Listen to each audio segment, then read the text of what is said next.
Les ministres de l'économie de l'Union économique de l'Afrique centrale ont décidé jeudi 20 juin 2024 à Bangui, capitale centrafricaine, de la mise en place d'un comité mixte inter-État pour faciliter le libre-échange des biens et des personnes dans la région de l'Afrique centrale à l'issue d'une session extraordinaire du Conseil des ministres de l'UEAC tenue à Bangui. Selon les données officielles, la part du commerce intra-régional entre pays de la CEMAC ne dépasse pas 4% du commerce extérieur des pays membres. Ceci notamment en raison des barrières entre les 6 pays de la sous-région, la République centrafricaine, le Gabon, le Tchad, le Congo, le Cameroun et la Guinée équatoriale, empêchant les personnes vivant dans la communauté de circuler librement. Pour pallier le problème, les ministres de l'économie de l'UEAC se sont engagés à faciliter le libre-échange des biens et des personnes dans les pays de la communauté économique et monétaire de l'Afrique centrale.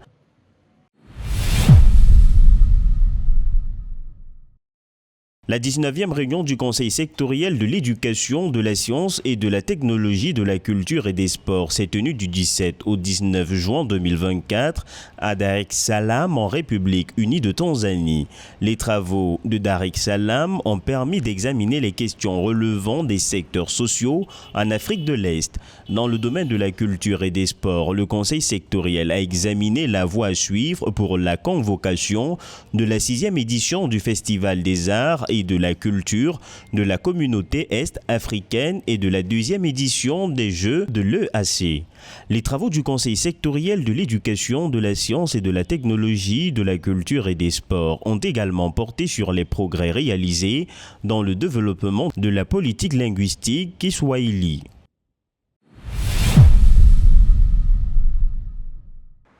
En Afrique de l'Ouest, 52 millions de personnes, soit 12% de la population de la région, auront du mal à se nourrir pendant la période de soudure, c'est-à-dire dans l'intervalle entre 2 récoltes, qui s'étend de juin à août 2024 selon l'ONU.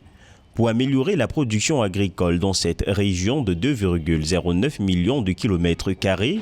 les autorités de la communauté économique des États de l'Afrique de l'Ouest ont lancé mercredi 26 juin 2024 le Hub régional pour les engrais et la santé des sols pour l'Afrique de l'Ouest et le Sahel. L'institution, hébergée sur le campus de l'Institut international d'agriculture tropicale à Ibadan, au Nigeria, a pour mission d'améliorer la santé des sols et la productivité agricole à travers la région. Ceci en fournissant une assistance technique au développement et à la mise en œuvre d'investissements dans les engrais et la santé des sols dans les pays de la CEDEAO, y compris la Mauritanie et le Tchad.